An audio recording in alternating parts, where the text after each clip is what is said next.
The king who could do anything except resist a feast. He was a king who could do anything. Henry VIII, the mighty monarch of England, ruled with an iron fist.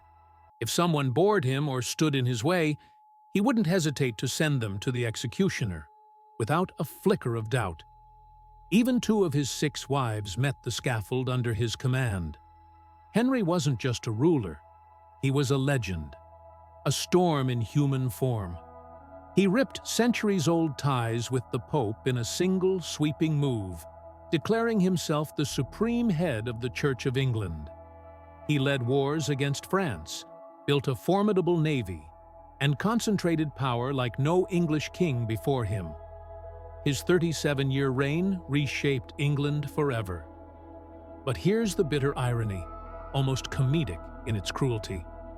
There was one enemy this all-powerful king could never defeat. Not a rival army, nor a scheming courtier. No, his downfall was served to him hot and roasted, glazed in honey, swimming in wine and spices. It was his insatiable love for food that conquered the conqueror.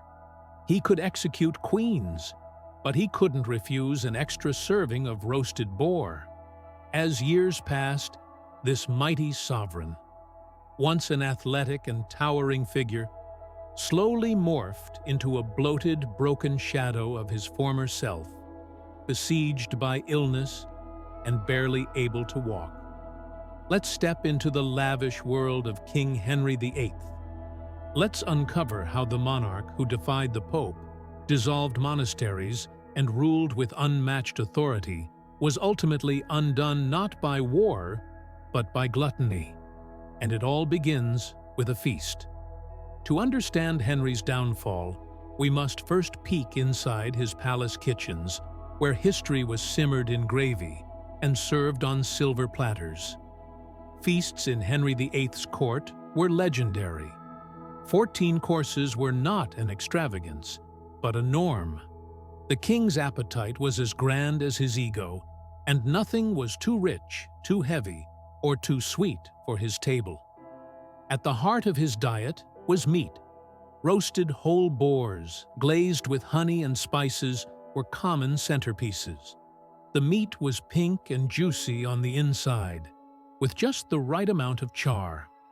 Venison, dark and aromatic, was served drenched in thick red wine sauces and berry reductions. There were swans, ducks, pheasants, and even quails, each roasted until the skin crackled. Henry could easily devour a duck and follow it up with a few slices of venison, and still have room for more. Pies were another favorite. Towering, ornate constructions filled with meat or fruit, sweetened with sugar. Even the savory pies.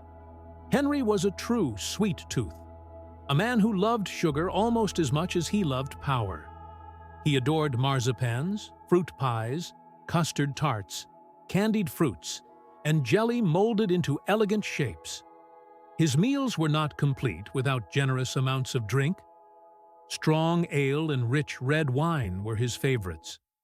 He also had a taste for hippocras, a warm spiced wine brewed with cinnamon, cloves, and nutmeg. Each feast was not just a meal, it was a ritual, an act of royal indulgence. But while his court praised these banquets as a sign of prosperity and might, his body was quietly, steadily, giving way under the weight of all this opulence. And the signs were beginning to show. Henry VIII wasn't always a lumbering giant. In his youth, he was the epitome of a Renaissance prince, tall, athletic, charming.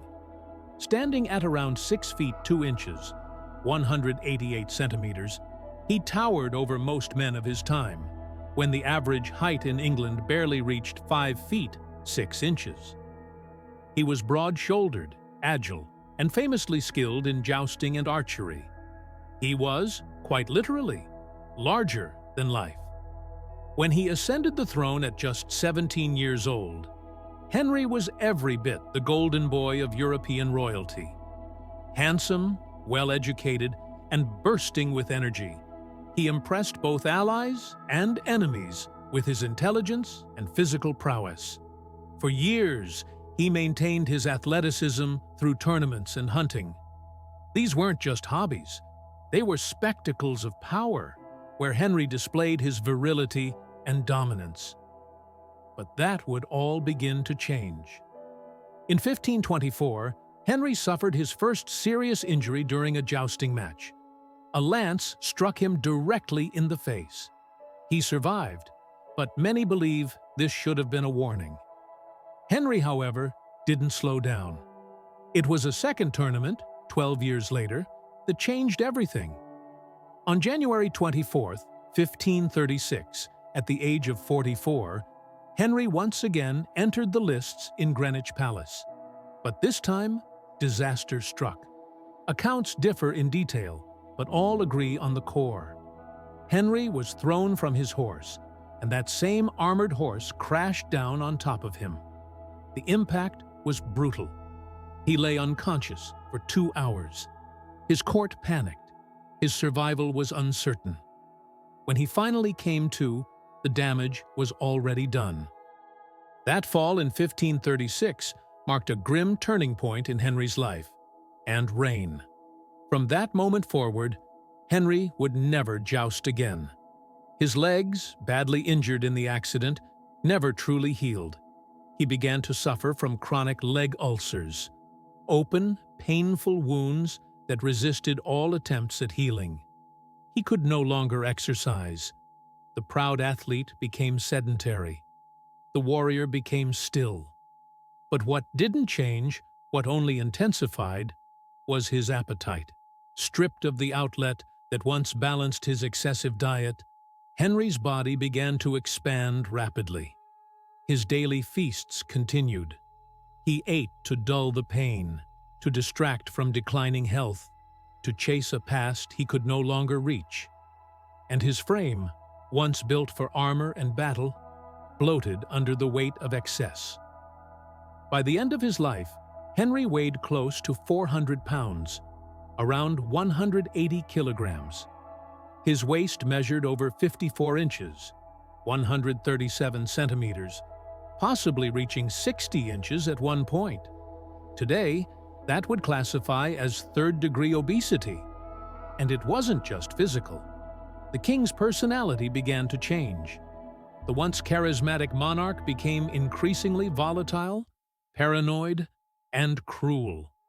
Historians speculate that the head trauma from the tournament may have contributed to this shift. He suffered migraines, insomnia, and explosive rages. Even his closest advisors began to fear him. His decline, once slow, was now unmistakable.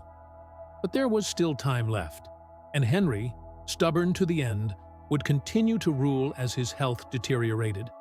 He still had power, he still had enemies, and, of course, he still had feasts. By the 1540s, Henry VIII was no longer the dazzling figure of his youth. His body had become a battlefield, and the enemy was himself. He could barely walk. His legs, ravaged by ulcers, often had to be lanced and drained. The smell of infection followed him. The pain was constant. To move around, he had to be wheeled in a specially built cart or carried in a mechanical chair designed to lift his enormous weight. The King of England, once a tournament champion, could not ascend stairs without assistance. His doctors tried everything. They advised him to cut back on meat and sweets, to drink less wine, to avoid fatty foods. But how do you tell a man who can order executions with a glance that he cannot have a second helping of custard tart? Henry ignored them. He was king. What they didn't understand then, but we do now, is that Henry's body was likely suffering not just from injuries and obesity, but from undiagnosed conditions that compounded his decline. Many historians and medical experts now believe he had type 2 diabetes. The slow-healing ulcers, extreme fatigue, changes in mood, and persistent infections all point to it. He may have also suffered from gout, heart disease, and hypertension, a toxic mix that turned him into a prisoner inside his own body. And yet, even as his health crumbled, Henry's court continued to perform as though nothing was wrong. Lavish banquets were still held, guests still applauded, dishes still arrived in great silver platters. The charade of royal strength had to be maintained, until it couldn't be. The once golden king had become a sick, swollen, secretive man, hidden from the public, propped up by protocol and reputation. And the end was approaching. In the winter of 1546 to 1547, Henry's condition grew dire. He was in constant pain, his body riddled with infections. His leg ulcers were open and weeping. Fever and swelling left him barely conscious for long stretches of time.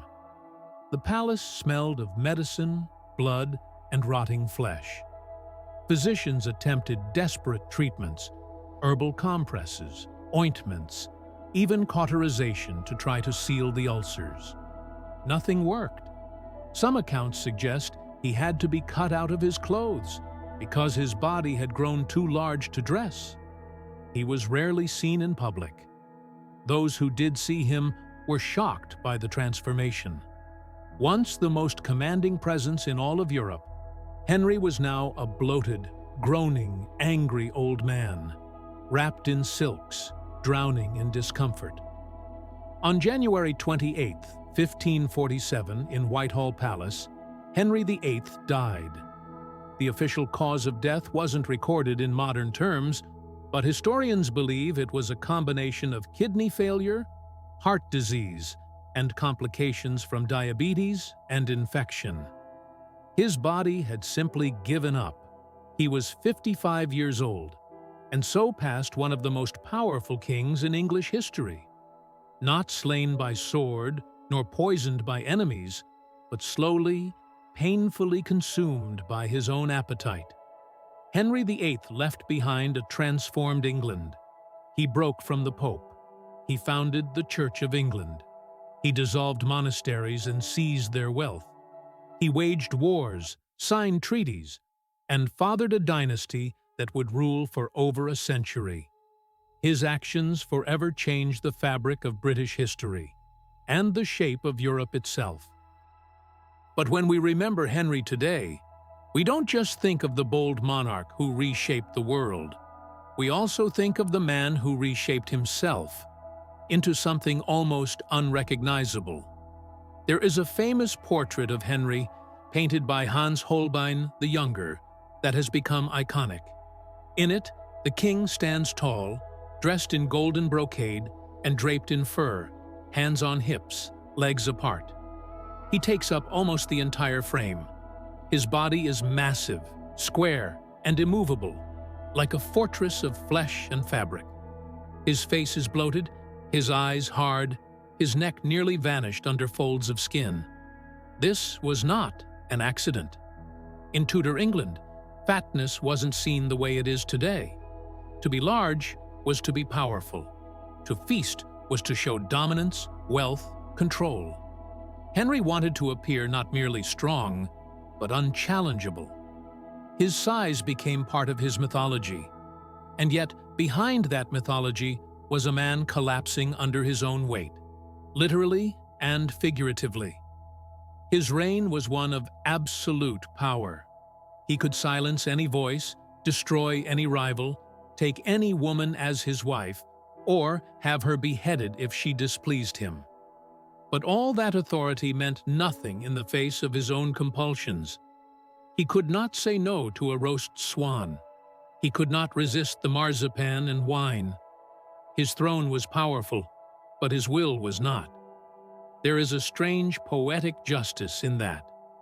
In the end, Henry VIII, a king feared by nations, was undone not by enemies or assassins, but by gluttony, injury, and pride.